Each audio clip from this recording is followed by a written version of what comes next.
আসসালামু আলাইকুম, welcome back to my channel Mahat kitchen. আশা করি আপনারা সকলেই ভালো আছেন। আজ আমি আপনাদের জন্য নিয়ে এসেছি একটা নতুন রেসিপি।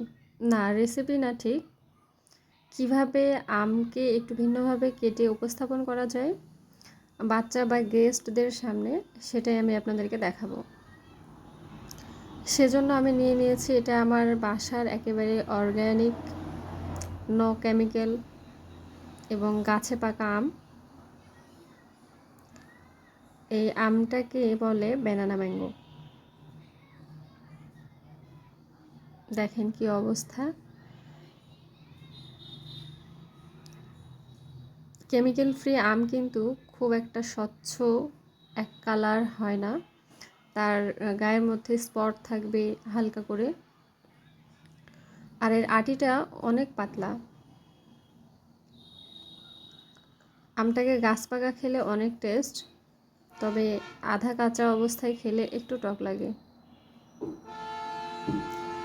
আমার ছেলে যেহেতু আম খেতে পছন্দ করে না, তাই তারকে খাওয়ানোর জন্য আমি আমকে একটু ফিউশন করে একটু কেটে সুন্দর করে তার সামনে উপস্থাপন করি, যাতে সে খেতে পছন্দ করে।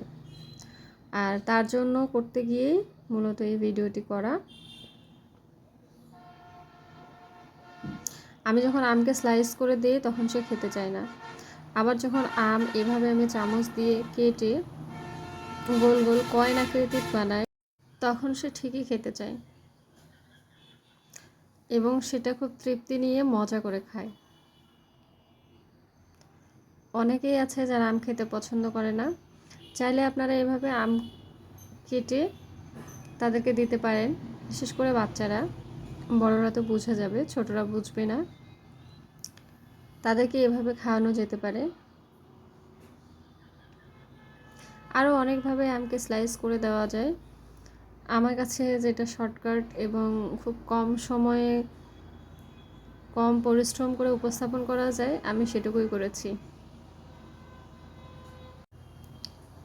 এরকম আরও সুন্দর সুন্দর ভিডিও দেখতে হলে চ্যানেলটিকে সাবস্ক্রাইব করে দিয়ে পাশে থাকতে হবে। প্রত্যেকটা লাইক, কমেন্ট, শেয়ার আমরা যারা ইউটিউবে কাজ করি তাদের জন্য ইন্সপিরেশন। আপনারা যদি আমাদের ভালো এবং খারাপ দিক সব মিলিয়েই কমেন্টে আলোচনা করেন, তাহলে আমরা অনেক কিছু শিখতে পারি এবং আমরা ইন্সপায়ার হই আরও ভালো কাজ করার জন্য এবং সামনে এগিয়ে যাওয়ার জন্য। Thank you for watching my full video. Thank you a lot.